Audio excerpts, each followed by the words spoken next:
So when I got the call from the folks at BeWoke.vote to do a series of interviews to encourage folks to vote, my next guest was one of the first folks on my list. And when I say one of the first, literally in the top 3 because of his unique story, not only being a comedian, but also being someone who is very socially conscious in his comedy. Comedy is all about making folks think, forcing them to actually own up to some serious truths. And so Ali Siddiq often does that on the stage, and we're certainly glad to have him here. What's up, Doc? How you doing, brother? I'm all good, see you. Oh, man, it's all good. It's always a pleasure to do anything with you, anything. What's also helps you, he's based in H-Town. So definitely, H-Town proud. Being a Houston native, that also helps. You know, you gotta have a little sugar on it. You know, people call you for a certain reason. Right, but how in the hell you didn't bring any French's chicken? Man, I wasn't at home. I was in Dallas. Okay. I was leaving Dallas. They don't have French's in Dallas. They got they got that other. Yeah. I don't even want to mention. I don't know, Williams. It is. Yes, it's Williams chicken. It's not good. It ain't French's. It's not. It's definitely not French's. Okay, so I'll let you off the hook. But also, if you're gonna be in Dallas, you need to go by Sweet Georgia Brown. I didn't go to Sweet Georgia Brown's. Let me tell you why. You been there before? I've been there. Oh yeah. By there. I've been by there. Like a drive-by? It looked like a lot of diabetes in there. Let's just say you will not walk out of Sweet Georgia Brown's hungry. Yeah, you definitely won't. I done seen people come out of there. I done see on a sugar IV. They had IV on. That tea, it's a tea, and it's why black places always serve some type of diabetic tea. It's like a bag of sugar. It's like we never measure the sugar at all. Right. Never measure sugar. It's by taste. And it's like it depends on who tasting that day. That's true. That's true. But see, I don't drink sweet tea. I don't. Sweet tea? I don't know. I just that's probably why I'm not diabetic. I don't drink sweet tea. I like the taste of the actual leaf. I drink several types of tea. So you want to taste the leaf, not the sugar? I don't want the sugar. Like I drink dandelion tea a lot and soursop tea. Those are my favorite too. I have no idea what the hell you're talking about. Hey, I just do Diet Snapple peach. You just Diet Snapple. Diet Snapple peach. See, I got one of them little things that you make your tea. You know, a little steeple. You got it. You know. Oh, you fancy? Oh, I'm definitely fancy. Oh, you must have visited some other country and you saw them doing it. Yeah. And you said, y'all need to go ahead and like give me that as a gift to go back home. You know, I hang out with a lot of people who drink tea. You know, everywhere I go is some sort of tea. They don't offer coffee. They offer tea with goat's milk a lot. Cause that's old people. Yeah, I like old people. Old right. people are wise. Right. Old people drink coffee and tea. Yeah. The reason I don't drink coffee is because going to my grandparents' house when I was 7 and 8 had my ass drinking coffee at 7 and 8. That's probably why I'm like borderline ADD right now. No, my daughter, my Aunt Day Day, she, you know, we used to let her baby, you know, you don't take your kids to no daycare early. You take them to somebody who ain't working. Aunt Day Day. You know, yeah, somebody not working. You know, so Aunt Day Day keeping my baby, and my baby, she been drinking coffee since about 3. At the table, I guess I found out at 3 because she had been drinking coffee with her Aunt Day Day. Just sitting at the table, old people, pour her a cup of coffee, pour her 1, 2, drinking, looking at the paper. My daughter been looking at the paper, drinking coffee since I recognized around 3 years old. Daddy, let me get that section right there. How old is she now? She's 19 now. Wow. 19 in college. So she's well read and she's jittery. And what she's a chef. Oh, okay. That's what she, you know, she stay in the kitchen with that food and she keep a cup of coffee while she cook. My Aunt Day Day didn't curse this baby. She been drinking caffeine since 2. Well, you're lucky Aunt Day Day didn't smoke. Yeah, because she had that baby. It's amazing that I don't smoke. Cause see, I used to have to be with my aunts and my mom. They would play cards, and I was only there in the servitude manner, you know, to bring ice, Crown Royal, and light cigarettes. For some reason, back in the early '80s, late '70s, early '80s, people didn't own lighters or matches. I had to light all the cigarettes on the stove. And you know, you light a cigarette on the stove, you gotta roll it and you gotta pull a little bit so it'll be even. Now after you light 3 cigarettes. So there's a technique? Yeah, it's a technique. You gotta roll it a little bit. Then you gotta pull and make sure it's even. After you done lit 3 cigarettes, you really in there smoking now at 6 years old. You in there just, you know, this is stressful. I'm not even playing cards, but it's stressful for me. Because I'm here as a servitude. Yeah. And it wasn't cards, it was bitwits. definitely was business. And they didn't, I don't know why these are sisters that didn't trust each other. Go to the bathroom with their cards. Watch her, watch my hand for me. You gotta sit there and just watch the hand. I've been a watcher for a long time. I had to watch Young and the Restless for my mama. I was the first VCR. People don't realize that. Our first VCR, so you gotta watch the stories. Your mama come home, tell me what happened. You gotta start from the top. See, now right there, you just lost a lot of white people. What? Because they watch soap operas. Oh, yeah, I call it the story. Black people watch the stories. The stories. But it's the same characters. Right, but I'm saying, but when you grow up black, they're like, you watch the stories? Yeah. And your white friend is going, I'm sorry, did you read a story? Did you watch a story? And they're like, what are you talking about? No, that's soap operas for stories. Yeah, they was the soap operas. Now, the thing about this is, when you a young kid watching soap operas, you get influenced. That's why I think I've always thought that we supposed to have more than one woman, because Victor Newman had more than one woman. Every time I saw it on there, he had Vicky and Abby, bring them both to the ranch at the same time. And that's also why black people walking around right now, and they want to have that same damn wedding Luke and Laura had. That Luke and Laura wedding, didn't we shut it down? People didn't go to work for that Luke and Laura wedding. I remember that. Right, forget Princess Di and the Meghan Markle and all them. And then when Jesse got married, to who Jesse got married to? Angie. And Jesse, man, boy, you took me back. Remember, did you, and now, hold on, I want to see if you really pay attention. When Jesse and Angie kissed like black people kissed, you remember that? It was all tongue. That was a real kiss. That was a real kiss. That was like, it wasn't that. Somebody mate was mad. They're like, nah, that wasn't no soap opera. No, that was like. That was a real. We were watching like, oh, hold up, but tongues transferred. Yeah. Right. Yeah. Who else wedding we watched? Y'all have no idea what the hell we talking about, huh? They have no idea. These are the, see, they grew up watching reality TV. Yeah, see, we saw the stories. Yeah, Victor Newman, Jack Abbott. Remember Victor knocked out Jack? Man, that was crazy. Yeah, over what was the name of the makeup company? You all in the storyline. Man, because I had to watch Young and the Restless, All My Children, and General Hospital. This was an all-day thing for me. Okay, so that was CBS. See, my household was all ABC. So it was Ryan's Hope, it was All My Children, it was One Life to Live, and it was General Hospital. My fault. I did forget when my mama switched over. My mama switched over. She got off that Guiding Light and went over to that who? Guiding Light was CBS. Was CBS. But how is it were there any black people over on NBC? Because I didn't watch any NBC soaps. Even when they created the black soap, was it Generations? I didn't watch that. My mama didn't like that. Right, my mama didn't like that. After that, we Price is Right, Family Feud. You had to watch that Family Feud. Family Feud to make you racist if you don't watch yourself. When I was growing up, because you only cheer for the black family. Come on, slow man. How you gonna let that little white man beat him to the thing? He's gonna be quick. That's every black household right there. Every black house watching it to see who's gonna beat that buzzer. Right.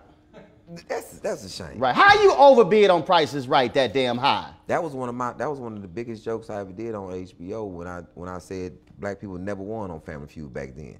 They had trick questions. Asked that man, name a popular flavor of Kool-Aid. And I sat there in front of that TV and prayed that man wouldn't say red. That man hit that buzzer with all the confidence in the world. Red. I said, oh, come on, not man. Cherry. Yeah, not cherry. Not strawberry. Red. It's red. That ain't make no sense. That man said red on family. I just looked like, man. And what the bad part was, the rest of his family told me, good answer, good answer. I'm like, that ain't no good answer. Right. It ain't. Who the hell y'all ask? Who y'all ask? Yes. They never surveyed none of my people. No, I don't. Because half the stuff up there, I'm like, come on, man. Which is why I'm glad they finally started getting rid of the SAT and the ACT test, because that was just like on Family Feud. They got rid of it? That were question. Well, because a lot of people say, you know what, it's not really a measure of a student, because there were questions on the SAT test. It was like, I don't know what the hell that is. I'm sorry. Not in above my stay rate. Yeah. You know, I stay it just didn't do it. I stay in a neighborhood that we have 13 people in this house. I don't know about a 4-bedroom. How many people you supposed to have in a 4-bedroom? That seems like a lot of people. I get a lot of people in a 4-bedroom. Yeah, that's a lot. You get a lot of people. I mean, we had 7 in my family. Then did y'all see the same thing where y'all had like other relatives who didn't get along with their mamas and daddies who ended up staying with you, and you had to like move out of your room because like what the hell? Here was my deal. I got a mom and daddy. They're here. They're here. You left your mom and daddy to come here. And we got to make special accommodations for you. Now, I didn't mind that because my mama, she was a good parent.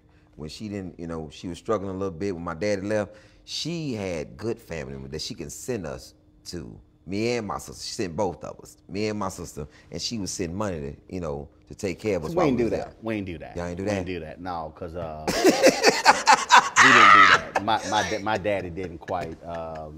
My daddy was different. He did not really tolerate that. Matter of fact, I have absolutely no recollection ever in my life of staying at a non-relative's house. Oh. Like, it's like spending the night. Oh, yeah, I spent the night. I'm talking about at a friend's house. See, you understand, my grandmother had 8 kids, 42 grandkids. 42 grandkids? 70 great-grandkids. There was no room in my life for friends. There was no room. I had enough family members. Yeah, you have enough family members. Right, and so no, we didn't visit. We didn't. In fact, again, we a little different. So like when we barbecued, we actually had barbecue, which is like brisket, chicken, links. For those of you who are unaware of links, they're called sausage. And it's just like with stores and soap operas. And Got so to be burnt. when a family member would invite us over to the barbecue, we would get there. My dad was like, "This is some bullshit. This ain't no barbecue." He said some hot dogs and hamburgers. Straight up, my dad's like, "Pack this shit up. We going back home. This ain't no damn barbecue." He said, He said, "I'm a grown ass man. We ain't doing no hot dogs and hamburgers." He said, "That's for the kids before the meal." Yeah. So your daddy like me. See, I'm one of them daddies. You can't really just go nowhere and it's not right when I get there. No, pack it up. We leave. No, my dad like, we ain't got to stay He's here. like, "Pack this up. We going to the house." Definitely going to the house. Now that seems like a Neanderthal, in this day and time. Because today they call it cookout. See, these people compromise. No. It was a barbecue. Yeah, a barbecue. When I get there, we having because first of all, if you come to my house with barbecue, I got 2 pits going. I got 2 pits and a little old smoky pit. That's for hot dogs and hamburgers. Right. For them children. Which is the pre-meal. Yeah, pre-meal. In our house, the kids ate. That's what you come by and get one of them hot. You supposed to grab one of them off the smoke with your bare hand. It's burnt. That's the in-between snack. Yeah. Because like even with us, the kids ate ribs, brisket, chicken, links. There it is. We ate regular food. Did you also have them family members who, when they came by, y'all hid stuff? Yeah. Like the reason I really do believe the reason I do not drink to this day is because of my Uncle Warren. My Uncle Warren had a big gulp before 7-Eleven had a big gulp. He had the biggest damn cup, and it was all alcohol. I'm telling you, I know it. Did this happen? Relative drive up, honk the horn. Oh shit, that's Uncle Warren. Go hide all my good liquor.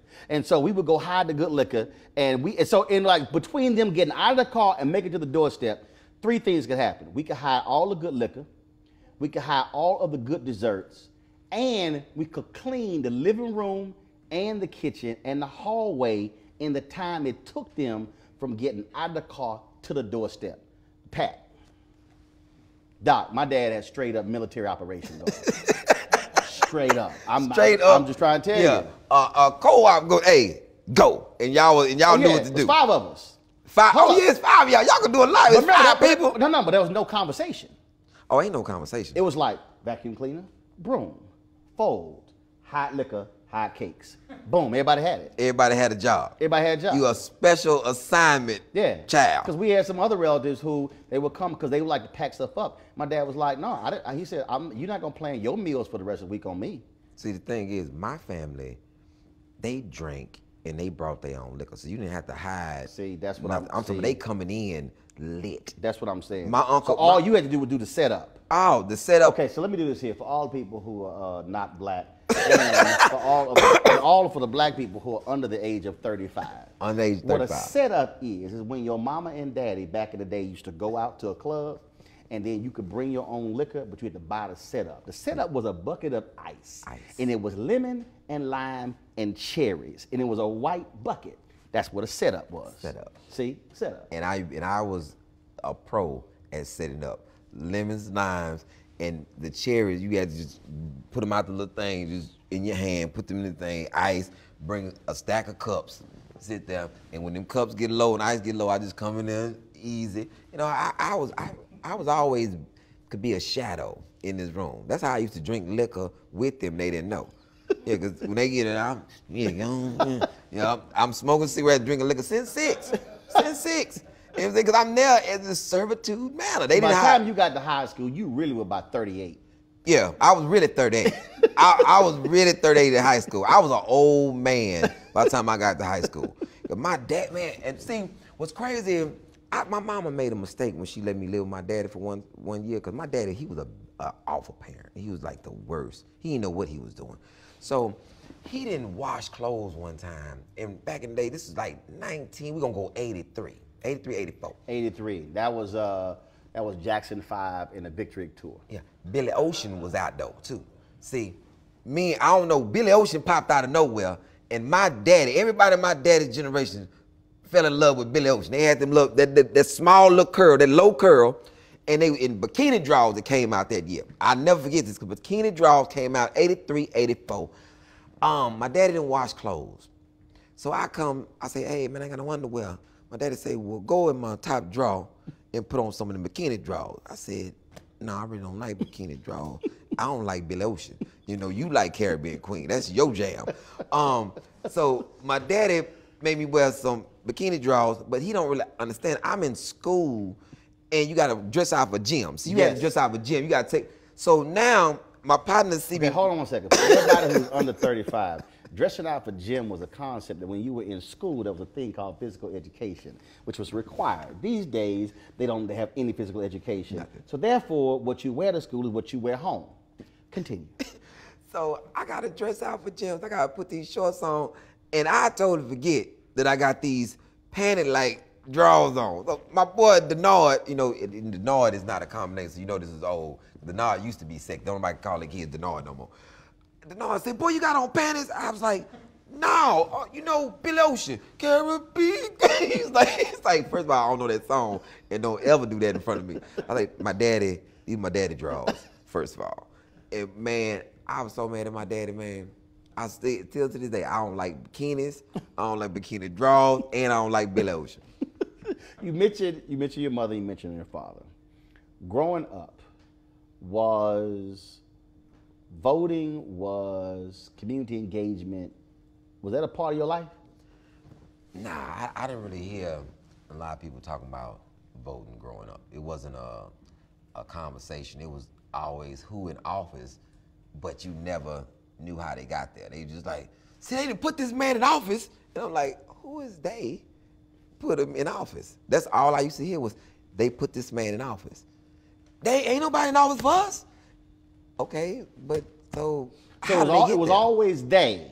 They. But they was never, it was never defined. It was never defined.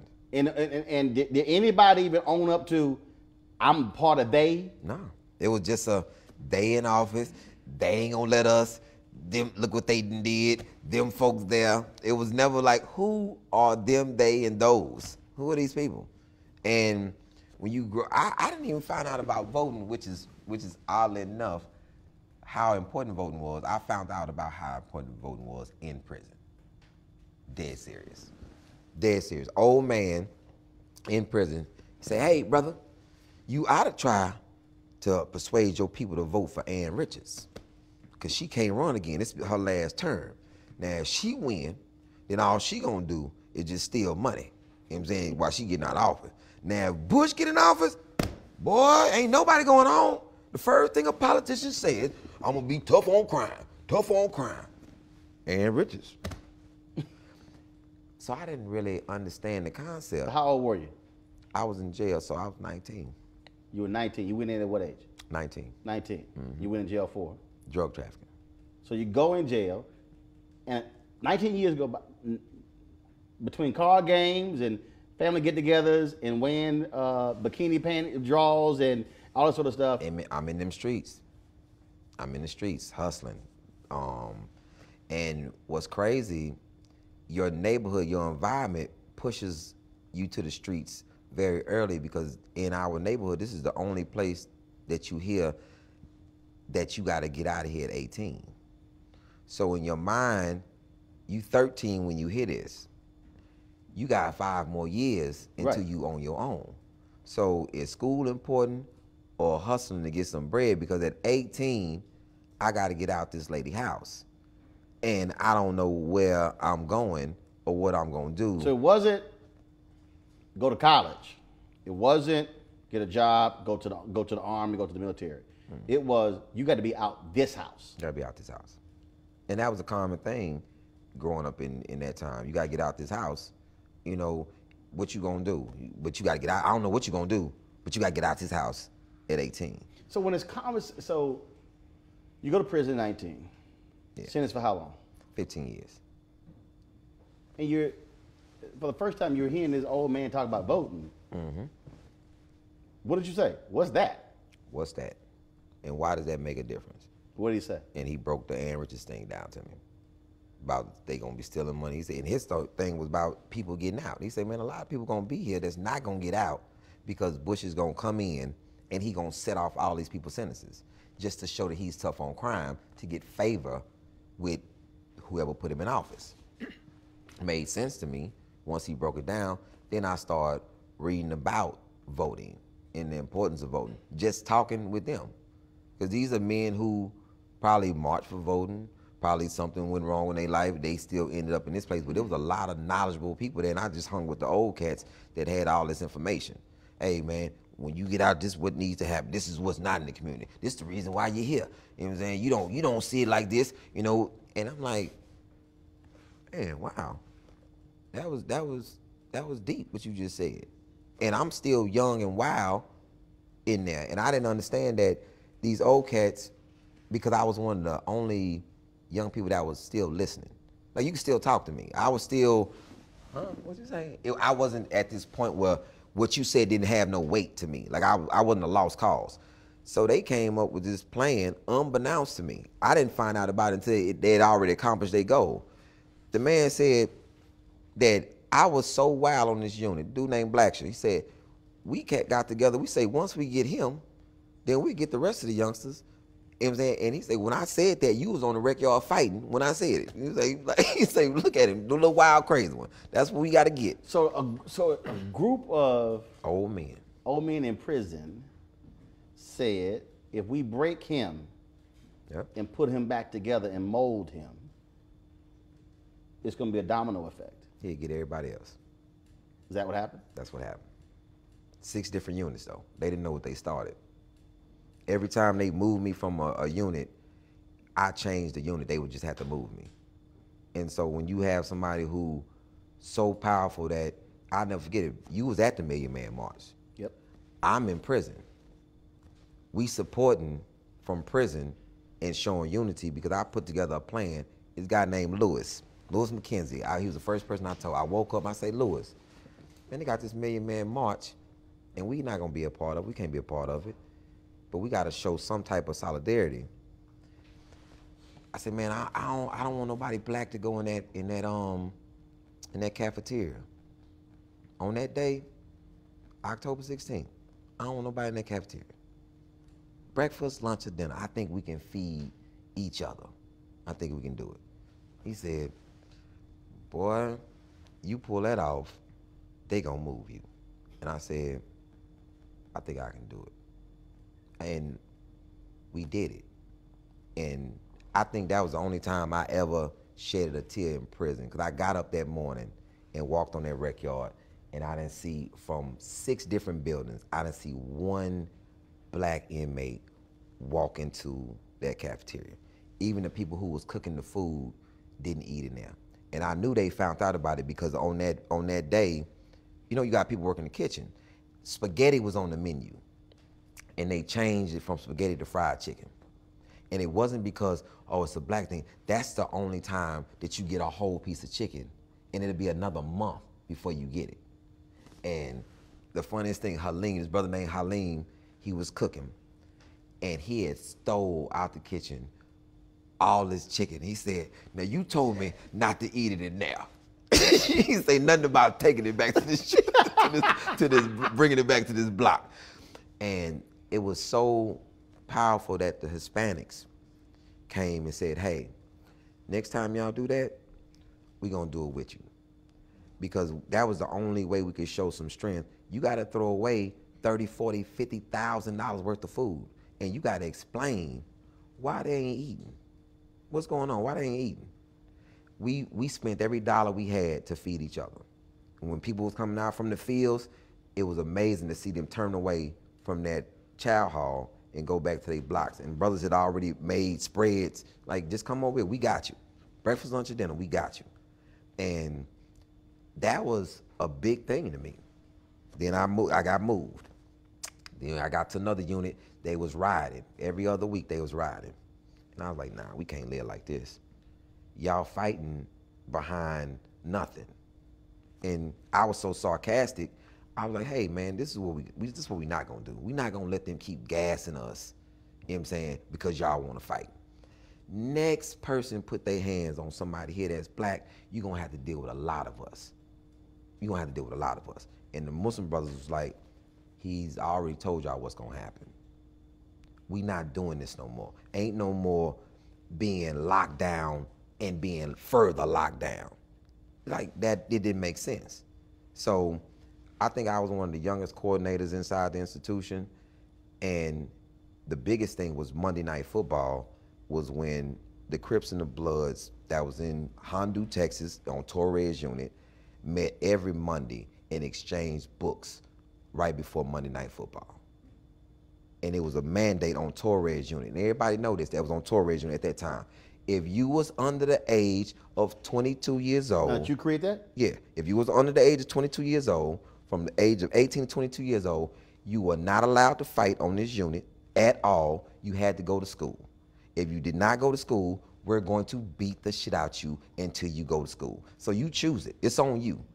Because it's the point, you can't keep doing the same act and going back into the world. Because I was one of the young people that was sent here to this unit with the old people, because I was around old school cats. I came from Ellis 1, Ellis 2, Darrington unit, Bill Clemens, and my mindset was, you're not gonna be here forever, so you got to start preparing yourself in here for out there. It's no getting out and then start the race. No, everybody else is already running.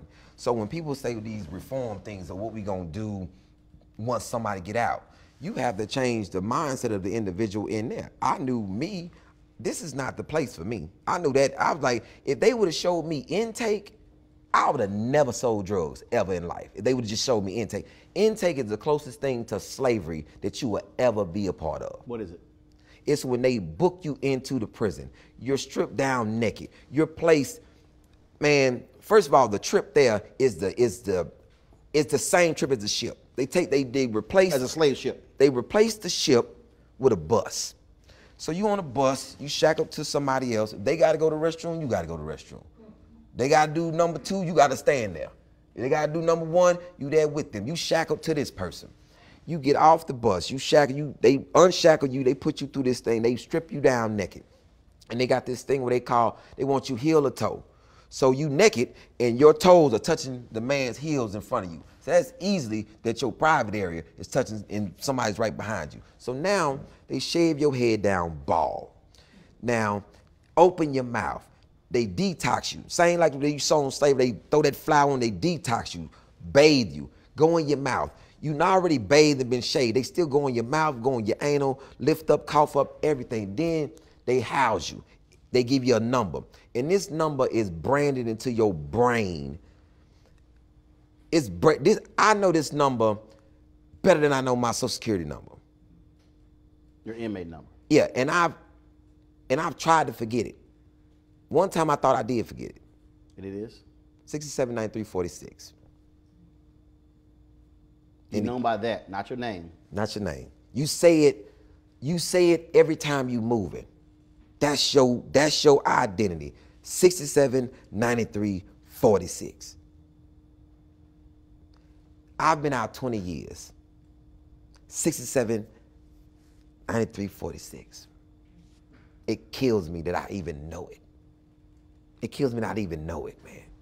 It's just, it's a scar. Like when I hear other people talk about, like I heard Cat Williams said on a show, I got 19 felonies. Why are you glorifying that? But you've never been in jail, so that's why you glorifying 19 felonies. Well, he said that in an interview with Frank and Wanda. He said, well, no, he said, I've been in jail, but I haven't been in prison. As if that was a... Like that's a good thing. Why even having 19 felonies? Because you have people looking up to you and they think that that's the way to go. That's why it took me, I've been doing stand-up 20 years. It took me 17 years if I even do one story about prison. Because I didn't want people to think I was some one-trick pony. Oh, all he has been to jail, and that's it. So then you got Meek Mills come out, crying about being in jail for 5 months because you wheeling down the street in New York on a dirt bike, and then you talking about you the voice for people who had no voice. You're not the voice for me. Who the fuck are you? You ain't got one scar, not one mental scar, not one physical scar, not one internal scar from that place, because you was in jail. You was on probation. And then what you have people saying, free Meek Mills and do not give you this glory.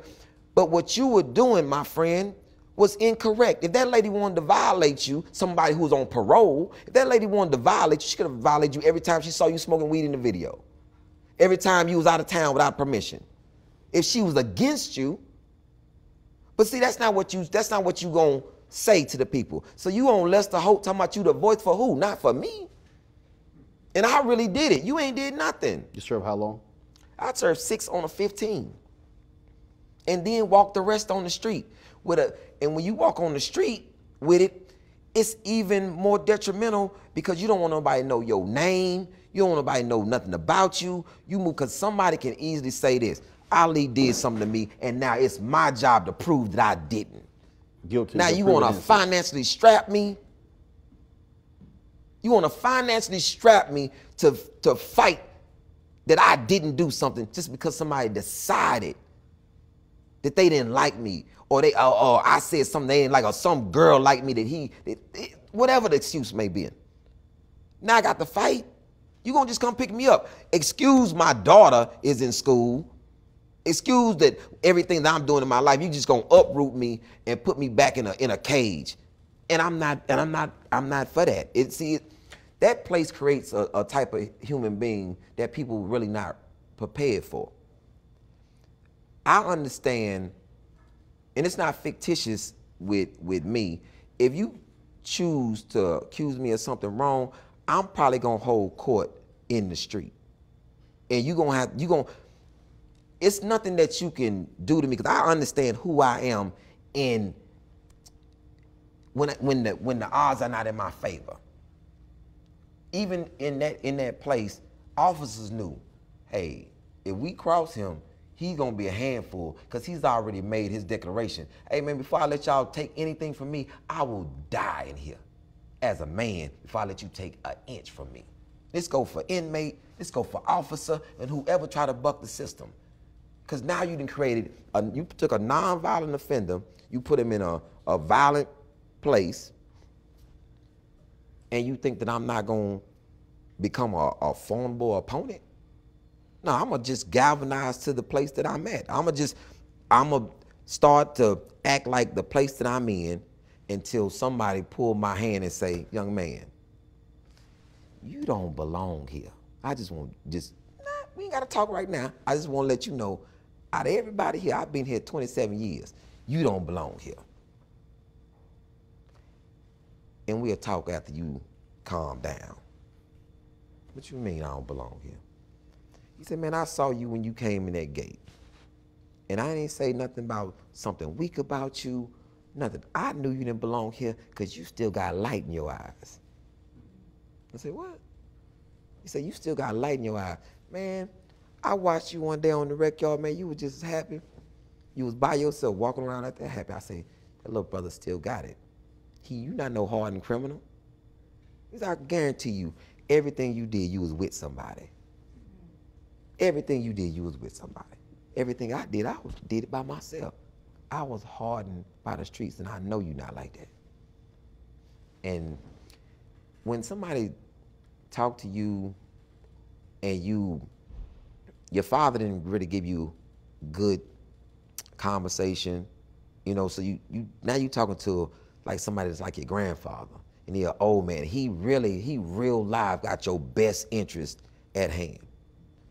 I want you to get out of this place and be what you're supposed to be. Cause this ain't you, my friend. He said, just watch. If you just change the narrative of how you walk around here, watch how many people come to you. Everybody gravitates toward. We like you and we don't even know you.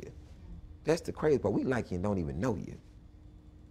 And it happened. I was just 2 years in, I came from this wild, crazy person to walking out, and I remember the day, I said, man, what y'all in here mad for? Ain't nobody going home? And slammed my door. They was like, what? I was like, and they was like, why you come out here and say that? It's Saturday. Don't nobody go home on Saturday. Y'all still mad? It's over. Sometimes you got to start enjoying the weekend, brother. And we here. And every day I had this whole thing. I would just wake up, and today is going to be a better day than tomorrow. And I would just challenge people. Do you know that in the civil rights war, that more people shitted on themselves to death than got killed by bullets? Dude was like, that ain't true. Well, look it up. We can argue all day about it. I'ma start an argument about something. They know I hate the Cowboys, so I'm making posters. Likewise. I'm making posters and clipping stuff. I'm messing with folks all day. I got nothing to do but make people happy, because this is my job in here. I got nicknames for people that they like, I don't even like my nickname, but everybody know it. Big Hand Rick, and it's like his hand was huge. And I could be sitting across the room, and I'm like, come on, Rick, all that back massaging. He was like, man, I ain't even do nothing to you. I'm way over here. Like, and then people like, Big Hand Rick, man, stop touching on that man. Like, and he ain't even touched me. But it's just, I'm going to create a better avenue. It was like what I wanted in my neighborhood. You know, I grew up wanting a lot of activities in my neighborhood that was in close proximity. You know, my mom wasn't always there, so I didn't always have a ride to places. And, you know, you want to be able to walk down the street and get to something that's some food for your soul in your community. You know, I relished, you know, the days of being in Clarksdale, Mississippi, and when I had to go out there and live with my people, they had actually black-owned corner stores. My uncle owned one. My Uncle Donald owned a cleaners and a corner store, and he a city councilman down there now. And it's like, that was big for him. He was like, yo, man, you got to own something. Got to own something. His wife was named Louise. It always killed me. I used to call him George Jefferson. His name was Donald, because his wife was named Louise. And that was big to see my family own and stuff. And it just cultivated what my dad told me. My dad, he's not a lot, he didn't say a lot of good stuff, but the 3 things that he did give me: play chess, so you'll be a thinker. You don't have to work for nobody. He told me that. He said, you don't have to work for nobody. The same energy that you put into for somebody else, you can put that same energy into for yourself. And then he'll go into his spiel. See, they talking about black people don't want to work. Black people just don't want no job. You know what I'm saying? We don't work for nobody else. We want our own stuff. That's it. Give me my own stuff. I come to work every day. You know what I'm saying? he going through his own spiel. And like, I don't work for anybody. And even in both sides, in crime, I didn't work for nobody. I was a street pharmaceutical rep. And and then now, you know, I do stand up, and I haven't had a job since 1999. I got out in 97.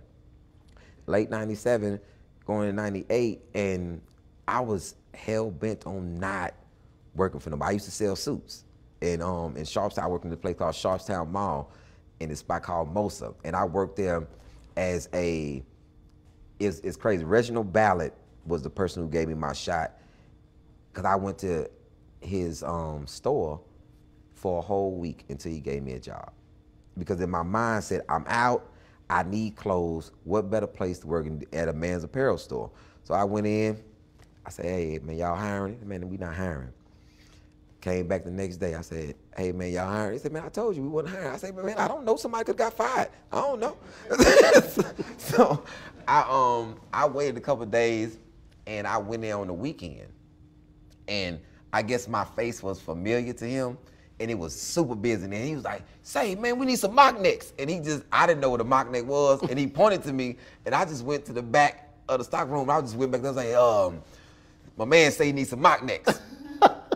And this dude just handed me a stack of, I didn't even know what a mock neck was at all. This must have been something new that it just came out. So I just went, I handed a stack of mock, and then for the rest of the day, I was just folding clothes and just helping people, taking stuff to the register and just moving around. I was just sitting there all day. So at the end, he closed the store, and he was like, man, we had a fantastic day, man. My man right here was, man, you don't work here? I'm like, hey, man. I've been here all day. I went and got mock necks, everything. I ain't been on no lunch or nothing. And he hired me. I think I'm the only person ever hired on a Sunday. He hired me on a Sunday. When you think about what those old men told you, then when you hear somebody say, my vote is irrelevant, it means nothing. When you think about the 1.6 million men and women in Florida who are trying to get their voting rights restored, how does it make you feel? Like I'm doing a bad job at what I'm supposed to be doing.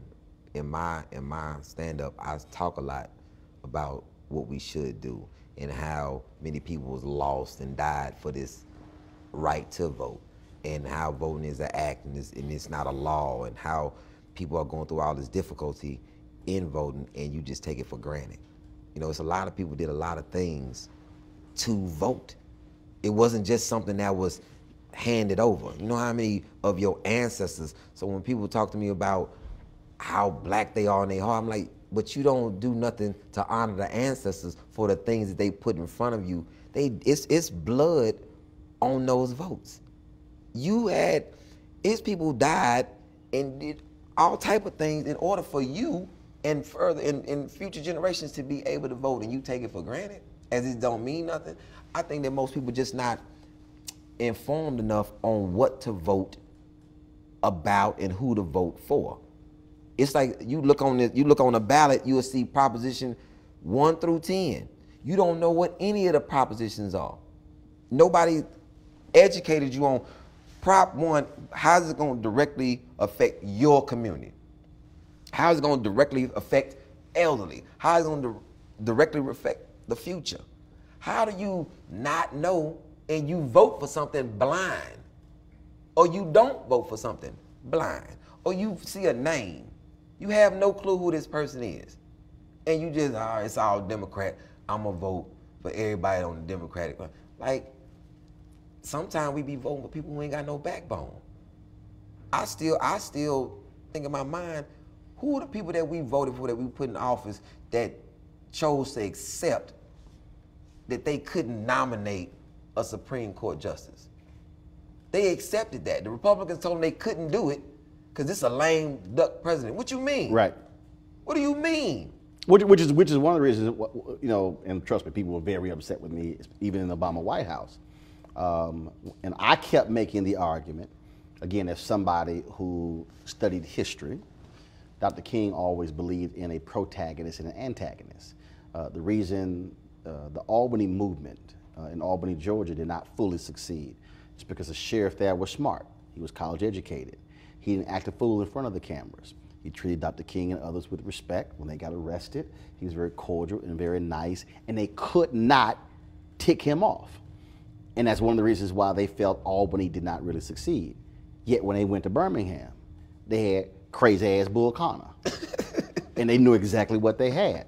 Yeah. I made the argument that, and I was doing it, and when I say I was doing it early, Scalia died on a Friday in Texas.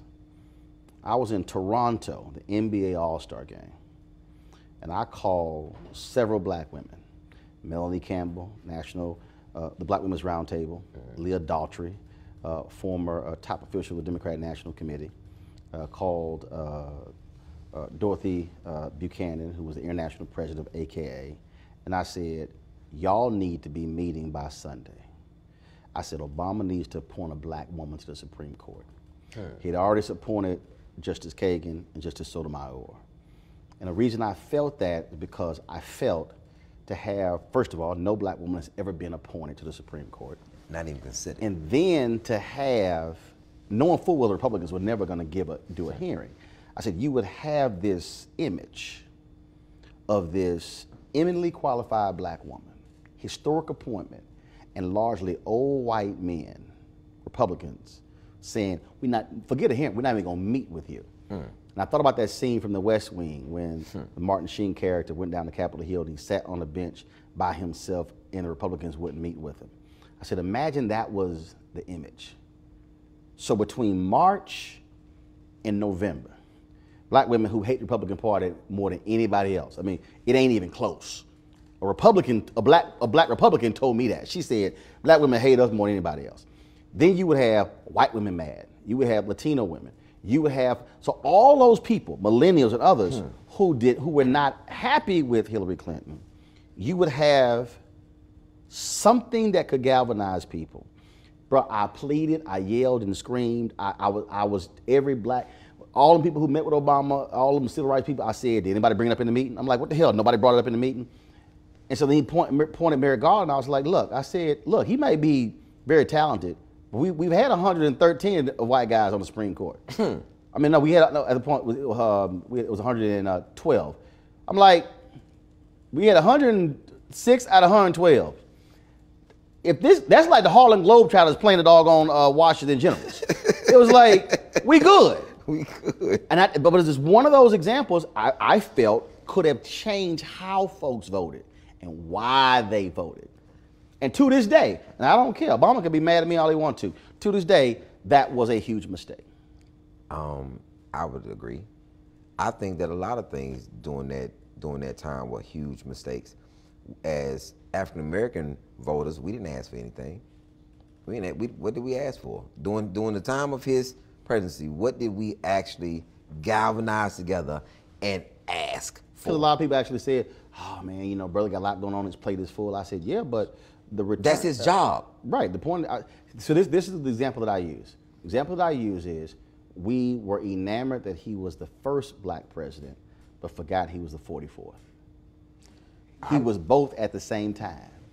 Yeah. He was the first and the 44th. So what you asked of the previous 43, you should have asked of the 44th. So, it's a toss-up. I don't think we even thought to ask. I was yelling, hey, why don't can we become a whole person in the Constitution? I would like that. You're a Constitution lawyer, you and your wife. I think y'all can work on that.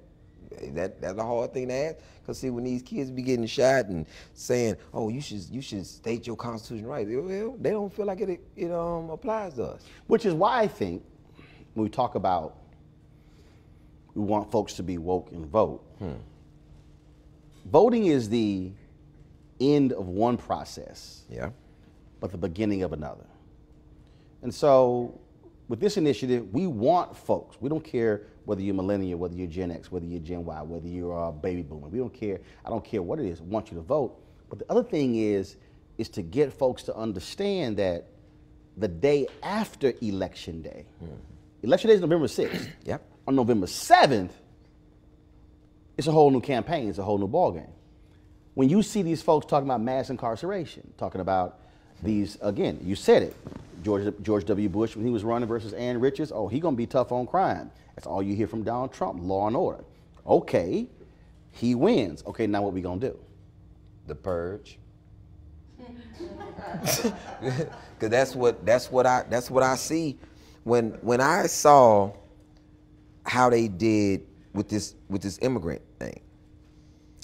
They have multiple prisons in Texas, multiple prisons, maybe 162, and just other holding facilities just scattered around in very rural areas.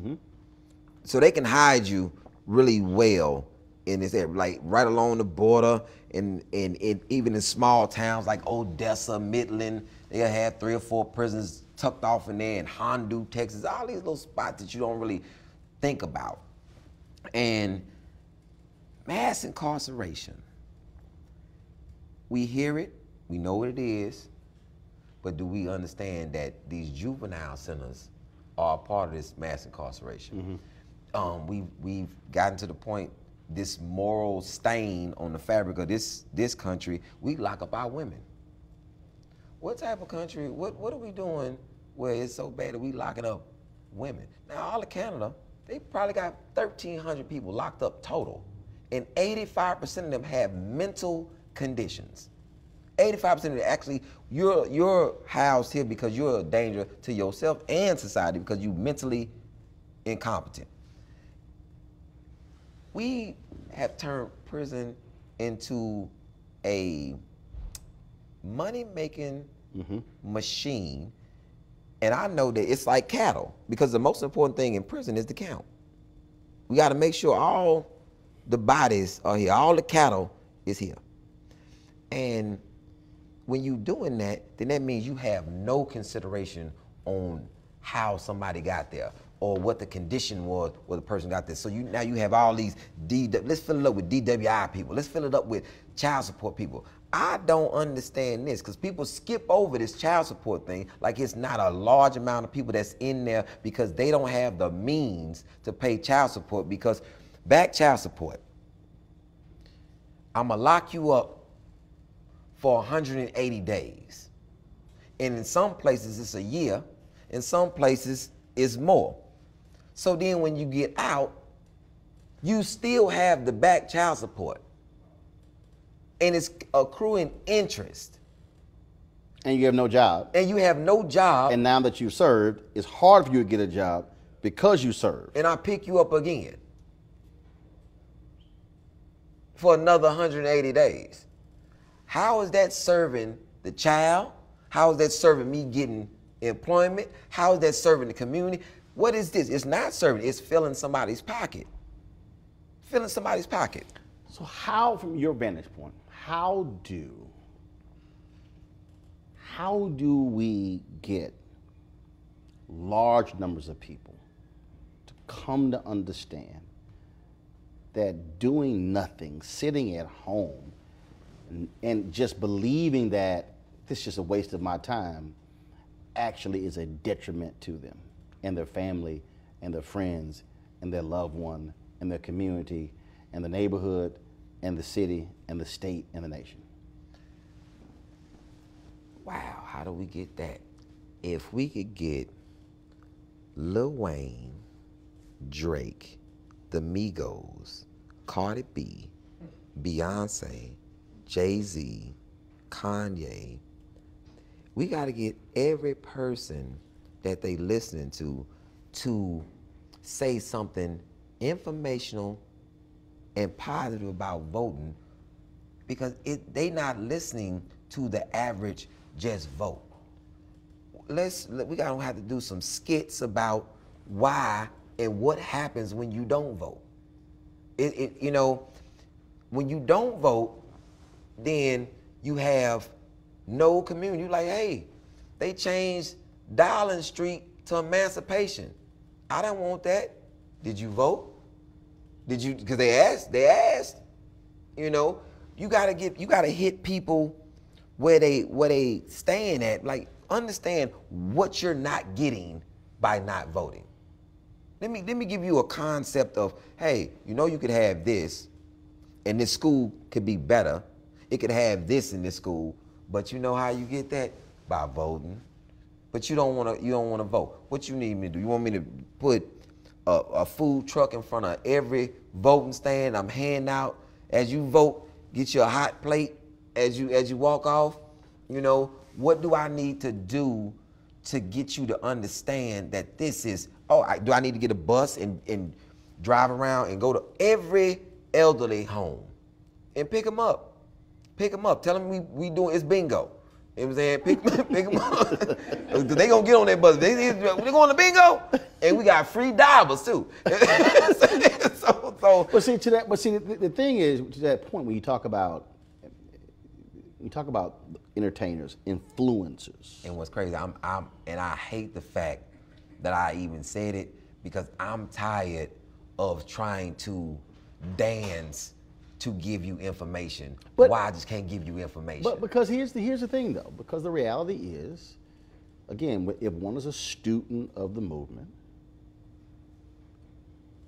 and most people don't, they don't realize the influence that music had on the Black freedom movement. Not just the freedom singers, not just the Fifth Jubilee singers. The reality is, when they were marching from Selma to when they were finishing the James Meredith march after he had gotten shot, and the role that James Brown played, the Temptations, Motown. People forget Motown actually recorded Dr. King's "I Have a Dream" speech August 28, 1963. Motown actually put the speech out as an album. Aretha Franklin, Dr. King told Diane Carroll and Sidney Poitier, look, we need y'all doing what y'all supposed to do. We don't need to have y'all at the march. They were raising, Diane Carroll was raising money in her New York apartment for the movement. Sidney Poitier told me the story, which is unbelievably hilarious, of when him and Harry Belafonte had a bag of $100,000 that they were flying down to Mississippi. And then the Klansmen heard they were there, and how they were sitting here, man, with the lights out, driving down these dirt roads or whatever, evading these Klansmen. And they got to the room, and Sidney Poitier said to Harry Belafonte, if your ass ever asked me to come down here again, I will kill you. But when Sidney went into that room with them brothers and sisters, he saw the importance of it. The reality is, Ossie Davis, Ruby Dee, Dick Gregory, we can go down a whole line. Cats put it on the line.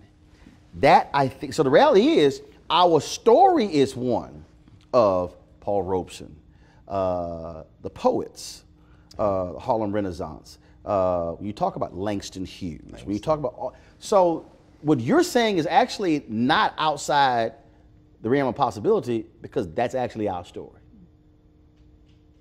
The storytellers, the artists, they were the ones who actually said, we got a role to play,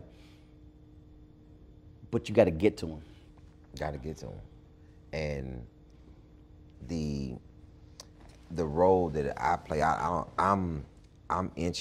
keep inching along to what my role is gonna be and how I'm gonna figure this path out to get to them. Cause I'm gonna figure it out. And the more I keep talking, people get mad at me, and I understand. You know, the first time me and you talked, it was a back and forth, and then I came out and said what I said about the music industry not putting out any rap music, positive rap music, since 1992. It was a plan, and you was the first one to stand up and clap for it. It was like, I think a lot of people, I'm never in my feelings about anything. I agree with you and disagree with you, but one thing I understand, we on the same course for the same thing. Whatever your method is, if I can assist with your method, I'm not gonna derail it. I'm gonna try to assist with it. And I think a lot of times we get derailed in things and fascinated. I didn't understand how so many people was listening to Dr. Umar Johnson, and I was very irritated with it. It was like a lot of fluff and showmanship, and I would ask the question, why are we begging somebody to donate for a school, to buy a school, but you're not trying to buy no land to build the school that you want? I don't understand the process. I don't understand the process, but well, you gotta keep in mind, of course, when I had him on my show, we went at it. I saw it. And all these people, they still commenting mad and upset, and I'm going, so y'all mad because I dared ask questions? Yeah. When actually the easiest thing to do is just simply just to answer the question. But it was like, how dare you even ask the question? And then of course I would have people who would call me coon, call me nigger, and I said it does amaze me that there are individuals who call themselves black liberators, that you use the same language of the oppressors, but you so-called have consciousness. That's what man, you took the words right out of my mouth. It was like, it's a thing. People say, well, Dr. Umar, I said, if he's so woke, why he calling himself black? I said, that's your skin color? I said, if you ask my son as a child, Hassan at 5 years old came and said, Daddy, black people steal. I said, who told you that? He said, they always talking about black people stealing. I said, how'd that make you feel, Hassan? It don't make me feel no type of way. I said, it don't make you feel no type of way? Not, don't feel nothing. I said, why? He said, because Daddy, I'm not black. I said, Hassan, what color are you? Brown. I said, what color am I, Hassan? Brown. I went to the darkest person I could think of. I said, what color is Uncle Nap? He said, dark brown.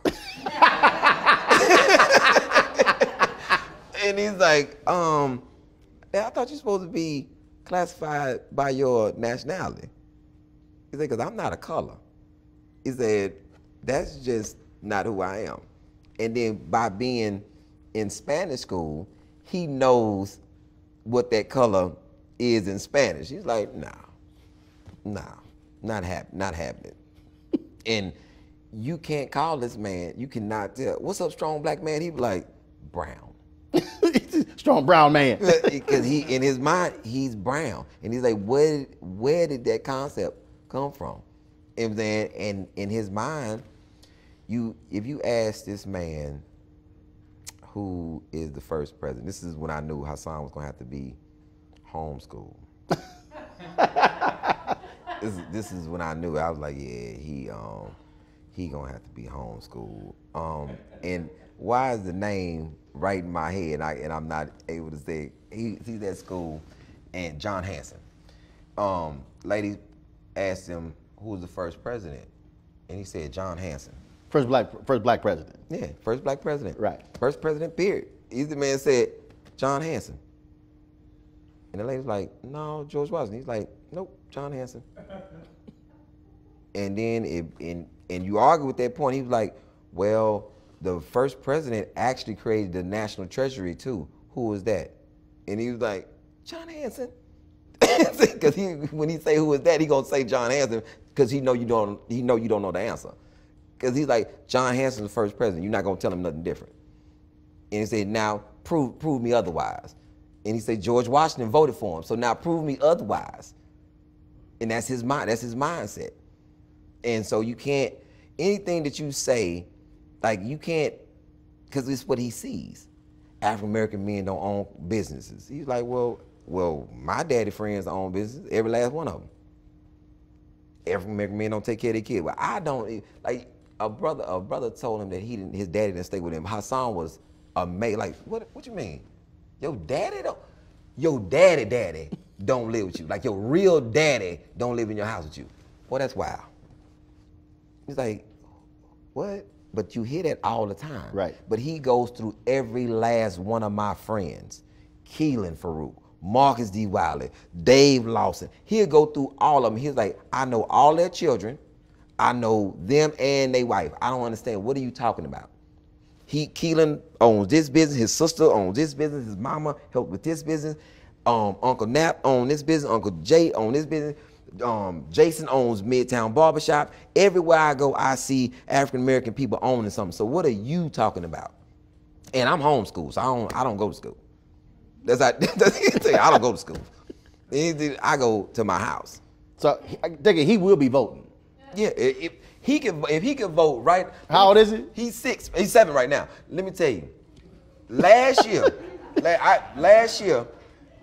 the funniest thing, I guess it was the year before last, Trump called what's the man in Korea called him Little Rocket Man? Yeah. Man, Kim. My son was watching, because I watched the news, and so he watched the news. I asked him, he was on the way to the restaurant. I said, Hassan, where you going? Little Rocket Man is on a road for destruction. I mean, because he was quoting Trump. Everything Trump said, he was just quoting Trump. He had a song that he made up. Donald Trump. So like, and I was in the grocery store, he was singing that song. I was like, and black people just looking at me, I'm like, I don't know why he is fascinated with Trump. But Trump drew his attention. He wasn't watching nobody else but Trump. He was just like, in his mind, whatever he thought that man was saying, whether he agreed with it or disagreed with it, he was watching it. So what we should be doing then, we should be, how about this? Because what happens is, when we have these discussions, we have older folks talking about how do we get millennials to vote. To me, what really should be happening is Hassan and Little Miss Flint and my nieces, we actually should be using them saying, hey, I need y'all to vote because I can't do it for about another 11 years. Exactly. So don't mess this shit up until I know where you get my vote. Again, because if we don't get folks to understand that decisions made today are going to impact them, then that's changing people's minds to get it. Like when I give speeches, I tell them, like, no, the decisions you make today are going to impact your children's children's children. Yeah. These are legacy decisions you're making. Legacy decisions. And politics are the same way. And I think people don't understand how important that is, because they think that the vote is right now. Oh no, this appointment to the Supreme Court, that's a big thing. That's a ripple effect forever. 2043, America will be a nation majority of people of color, and Kavanaugh potentially will still be on the Supreme Court in 2043. Yeah. Women in this country, and I plead and I beg and whatever I have to do to make them understand that they have to look out for their children. And there are being this last move, how they just dominated this. If women would have really just put their foot down, you know something? We not moving. No more movement on our end. We not showing up to nothing, because this was the most. I was a man that was literally sitting like this, like, are they rallying around the wagon right now because they want this man this bad? I literally watched them abandon the plan. We just gonna have this lady ask everybody all the questions. Right. And once she asked him a question that they never went back to because it incriminated him. The phone call was made, abandon that mission, and they never asked him one question. They just berated the procedure. Mm-hmm. And how is that? How can fathers sit back and look at a woman that was very candid, that was very convincing, and was very detailed to the point that even the littlest mistake meant something to her? No, let me correct that. And for somebody to come out, I done been guilty before. And I watched Kavanaugh do a classic inmate move. The louder you talk and the more passion you put to it, you trying to sell it. Because what you're guilty, but you got to put all this on it. And this is and it's amazing that you were so, I'm talking about 0 to 60. You a Democrat, you asking me questions, and Republican, and no. And I remember that very clearly. And yes, like, and then who is this psychomaniac that you were watching on TV and you say, you know something? He's a good person, even keeled person, to be on the Supreme Court. After I just watched this man Jekyll and Hyde right in front of my face. And then you said the feds don't do nothing, and I was sitting there, I beg to differ, because I got busted by the feds. They did a hell of an investigation on me, and came back with more than just 302s, whatever he said. They came back with all type of indictments. It was insane. You got 30 seconds. You meet a young person, you meet somebody who's older, man, woman, doesn't matter, anywhere in the country. And they say, Ollie, man, this crap don't mean nothing. Voting is a waste of my time. I'm not even gonna put any energy into it. You got 30 seconds, that's all you have. You leaving a comedy show, you getting in the car, going to the airport, that's all you got. What do you tell them in 30 seconds? In 30 seconds, if voting don't mean anything, what's gonna happen if you don't? Give me the next step. What's replacing it? Where's your voice being heard at? How do you put your grievances out in front? How do you put forth your ideas if you don't vote on it? Tell me. Now I want to know if it don't work, then tell me what will work. You have nothing? You have nothing? I think you should vote. Historically, a lot of blood on that vote. You should vote. That was 29 seconds. Ali Sadiq, I appreciate it, Oh, brother. man, thank you, man. Thank you, brother. Thank you so much.